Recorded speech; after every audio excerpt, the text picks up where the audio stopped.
Hey, it's Drew. Welcome back to Iron and Lime What are you Fitness. What? I was just looking at you. Hey, it's Drew. Welcome back to Iron and Lime Fitness. So if you've been with us for the past couple weeks, you've watched us paint, you've watched us reorganize, you've watched us rebuild this thing from the floor up. And this is what it looks like now. It actually looks like a real gym. It looked like a real gym before, but It looked like your gym before. Now it looks like our gym. fair enough. So today we are here to give you the full tour. That means every piece of equipment in here, why it's in here, how we use it, the decisions we made building the space. Probably most exciting, Jess is going to cover her corner. I'm going to cover everything else. And then hopefully by the end of this walkthrough, you have a clearer picture of how to think about your own gym build and whatever stage you're at and how to go from there.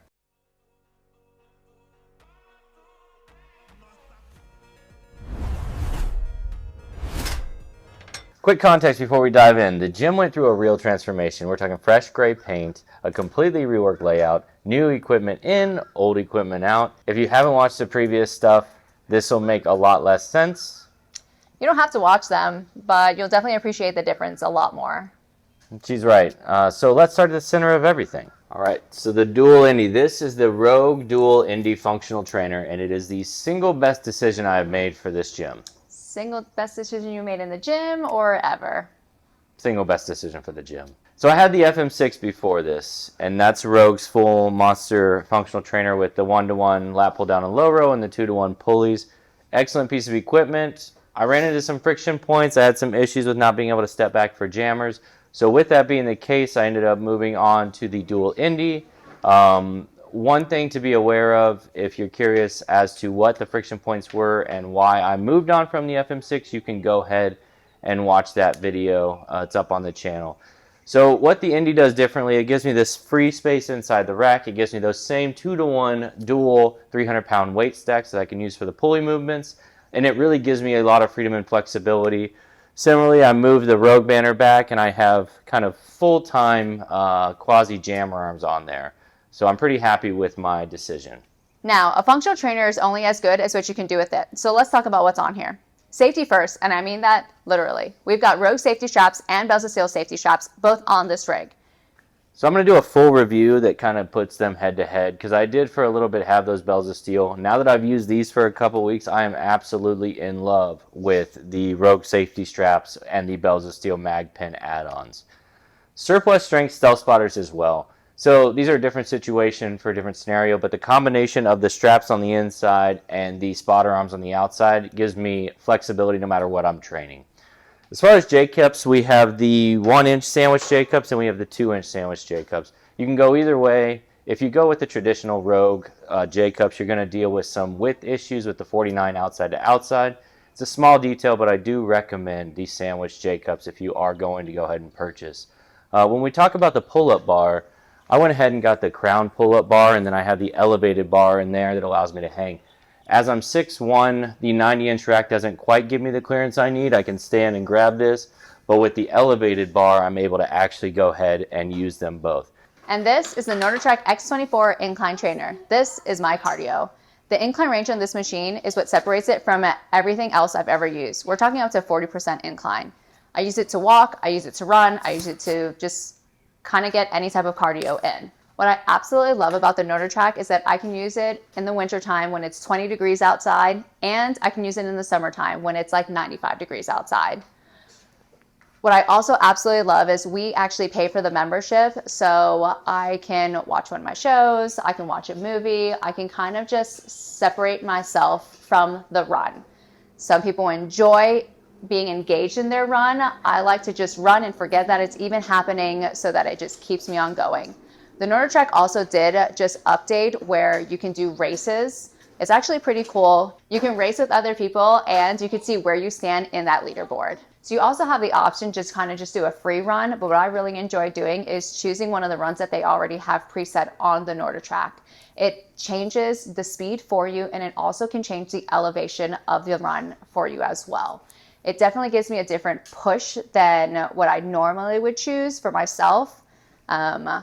you know, being outside, you kind of run on a flat surface and you run at the same speed, or you pretty much slow down. For this will push me to move up in my speed past my comfort zone and also on elevation, especially when you live in a flat area. All right, guys, now this is the Rogue Bella Bar. It is Cerakoted and weighs about 15 kilograms. I really enjoy using it. Although I don't love the color so much, I'm not a big pink fan, but my daughter really loves the color pink, and that's why we got it. And it really motivates her to use it as well. The sleeves roll pretty well. I have no problem with the grip whatsoever. It definitely fits my hands a lot better than using the traditional one that Andrew uses. All right, so that's the Bella Bar. Just covered it well.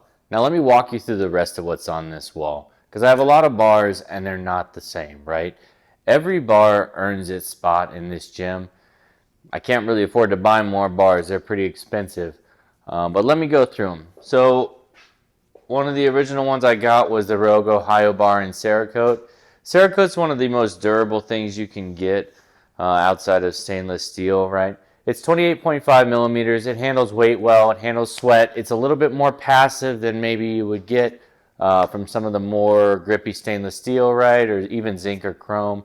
But it's been kind of the foundational Rogue bar, and it's definitely served me well. No matter what kind of lifting you're doing, one thing to note, the Ohio bar doesn't have that center knurl, right? Like you would get in the power bar variation. Next, we'll go to the Ohio bar, but the stainless steel version with the stainless steel sleeves. So I love stainless steel. It definitely is something that I gravitate towards. And I think it looks good, I think it feels good, and then the biggest thing about stainless steel is the durability. So when you're doing pulls, you always have that same kind of grip. It doesn't get as slick as maybe a Cerakote would after some use and some sweat. So highly recommend that stainless steel Ohio bar. And then the newest addition here is the Ohio Power Bar in stainless steel. This one's going to be 29 millimeters, and it is my pride and joy.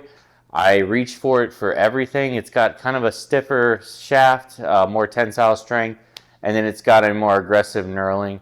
Not crazy though, definitely something you can work with. I had an Ohio Power Bar in Cerakote before, and I definitely prefer the stainless steel Power Bar.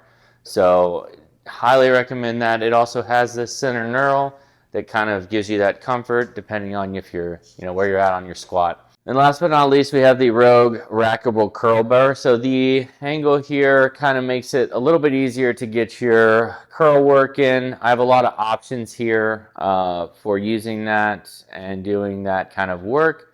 But the fact that this is a rackable curl bar helps me get a little more weight on there.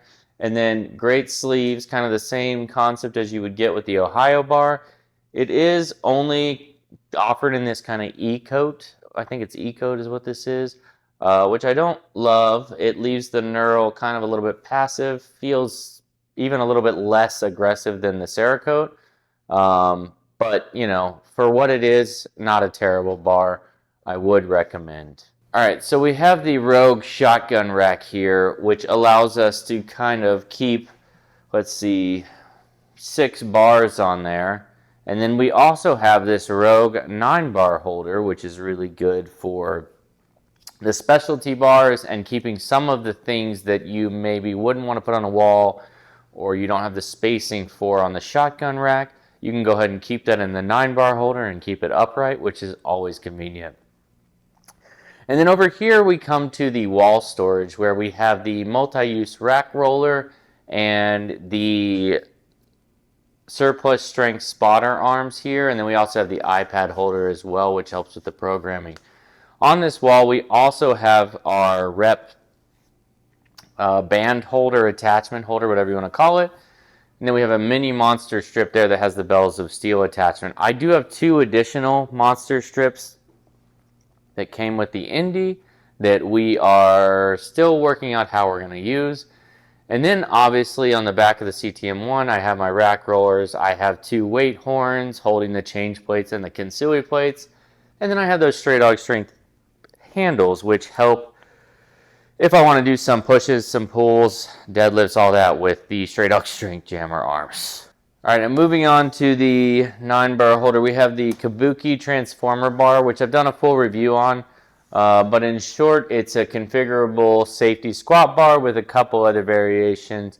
Lets you get some hinges in, some good morning, some high bar, some low bar, and some goblet squat variations if you want. Super versatile. It is very expensive though, so if you're gonna do it, it's a big purchase. Just prepare yourself for that. Moving on, we have the Sorinex Hex Diamond Bar, Sorinex Diamond Hex Bar. I love this bar. I actually used to have a Titan Hex bar. I was debating between the Rogue TB2, TB1, and then the Sorinex Diamond. After I took a AFT and used the Sorinex bar that they had a center knurl that really, it allowed me to really get my hands right in the center. So I would say the TB1 or TB2 are neck and neck with the Sorinex Diamond. I don't think you can go wrong either way. The one reason I really did go Sorinex was this center knurl ring. So that's one thing for me. And next we have the Kensui Sapporo Swiss bar. It's a neutral grip bar. I just did a review on this. It's a good bar. It's a little bit different than my other bars that I have. I don't know if I would necessarily choose this over a Rogue multi-grip neutral bar, but the Rogue multi-grip neutral bar is about twice the price.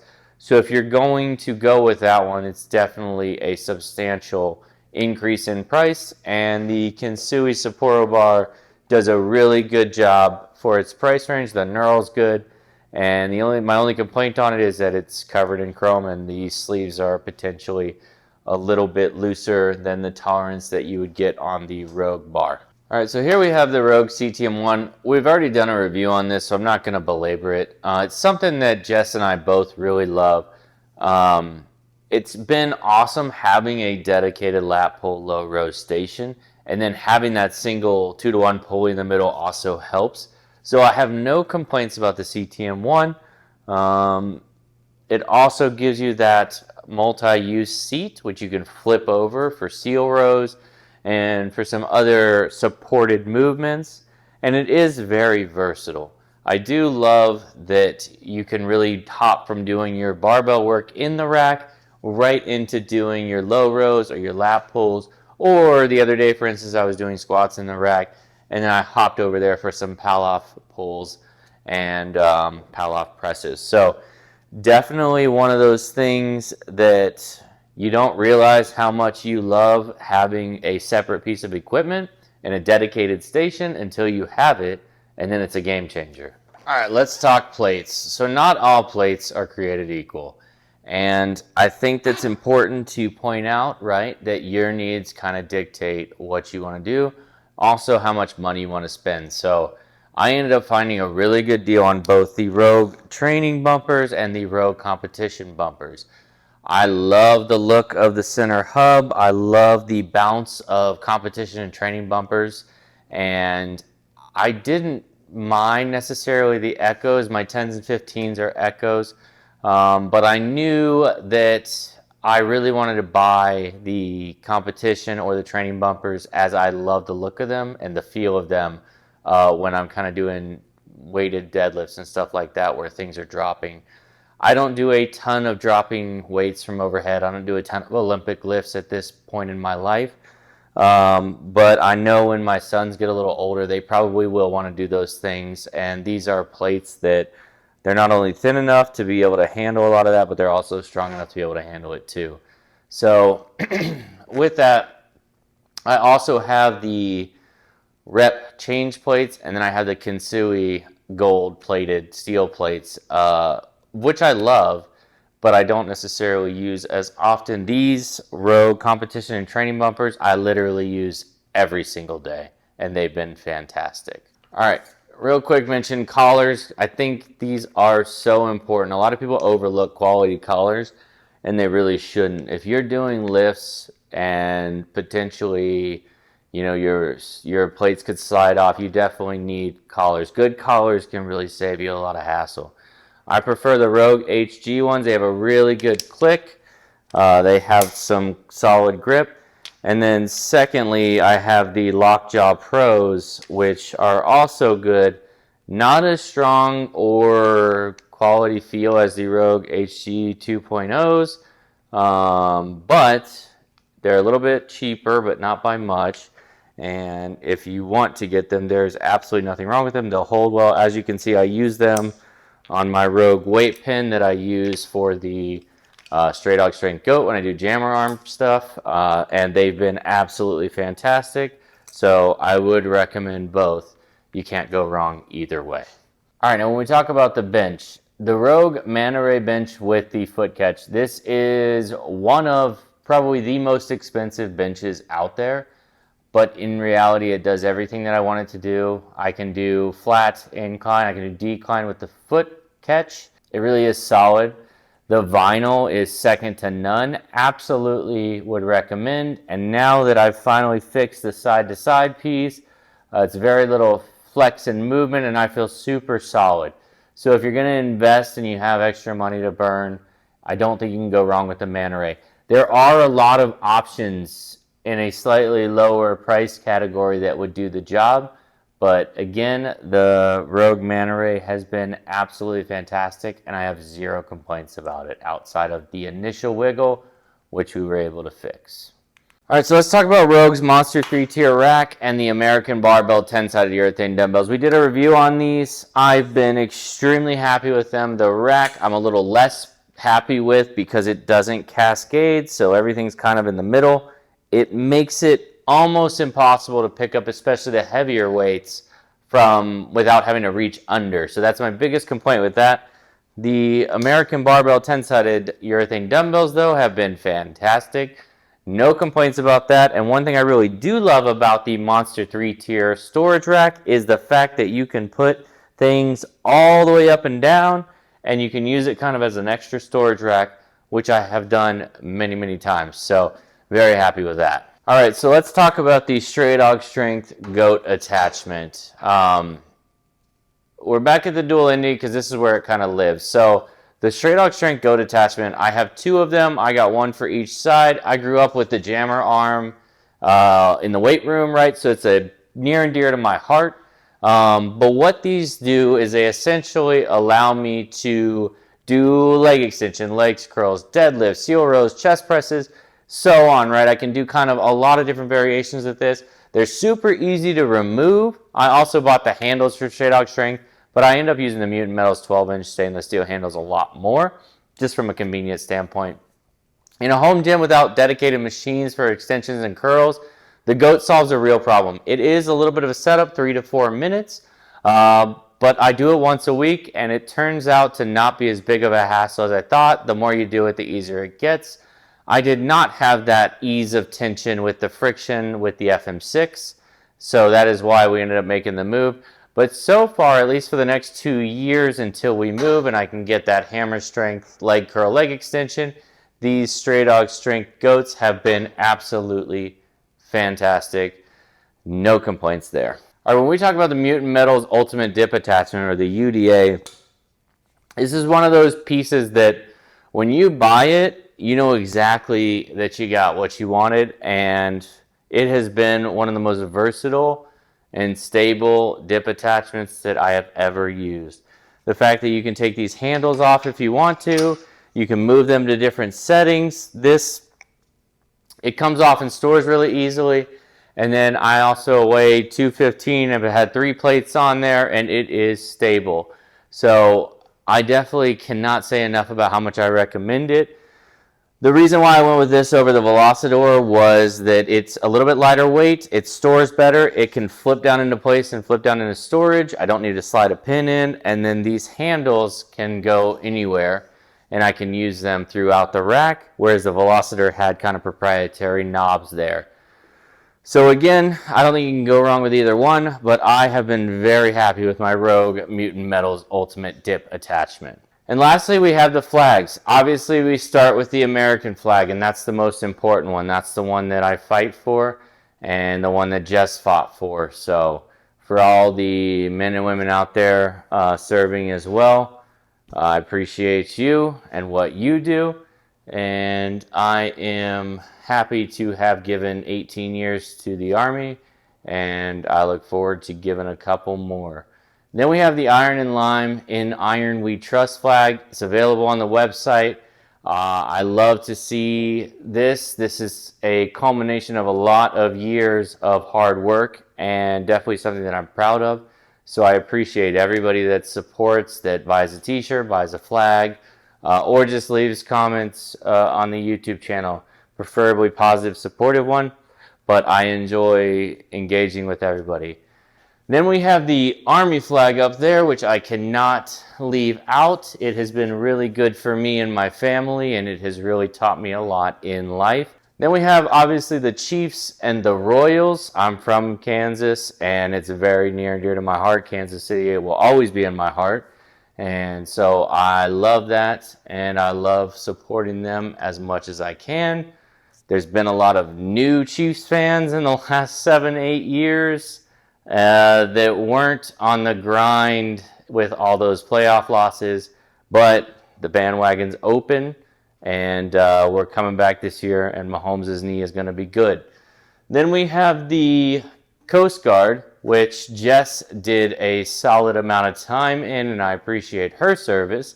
I always tell her I should have joined the Coast Guard. It's a really good life, and they are an extremely important service. So we appreciate Jess for her service. And then lastly, the Rogue Barbell Club flag. I love Rogue. It's no secret. I spend a lot of money on Rogue. I am a Rogue affiliate. But I say all that because Rogue has been absolutely one of the most influential and stand-up companies of fitness in the last 20 years. I don't think anybody would disagree with that statement. I think they take innovation and they research and develop it properly, and they ensure that they put out a quality product, which is super important, right? So I support Rogue. I love Rogue. Not everything they do is perfect. Not anything any company does is perfect. But I've been very happy with their products. All right, so that's the gym, everything in it. And here's what I want to leave you with. The tour video is useful, right? And I hope you walk away with some ideas. Be in a better place than you were when you came, right? Learning how to best set your space up. This gym does everything I care about: the upper body, the push-pull, the cardio, the lifting, right? The footprint constraints are a thing that I've been working through, right? But hopefully in the next place I have a gym that's twice the size, twice as large. So the biggest decision I made wasn't even buying something, it was selling something, right? I got rid of the FM6 because it was providing some friction, and it wasn't exactly what I wanted in my life. And it ended up being a really good move, right? So everything in this gym has a reason to be here. And if I'm not happy with it, I move on, right? And I try not to lose too much money. But build to your training, build to your square footage, and build to your realistic expectations. So there are links to everything in my gym in the description. There is a blog article that's going to walk through all the pieces, and then drop any comments if you have questions. If you're not subscribed yet, please do so. So where we go from here, we're going to do some deep dive reviews. We're going to do some head-to-heads. We're going to do some interviews, right? There's a couple of veterans that we're going to bring on and talk about their journey with fitness over their career. And again, if you're going to purchase something, please use the affiliate links. It really would be awesome if you could support the channel, and it helps us bring you more quality content. So with that, this is Drew from Iron and Lime, and I really appreciate everybody watching this. So strength for life, fitness for all, and I will see you on the next one.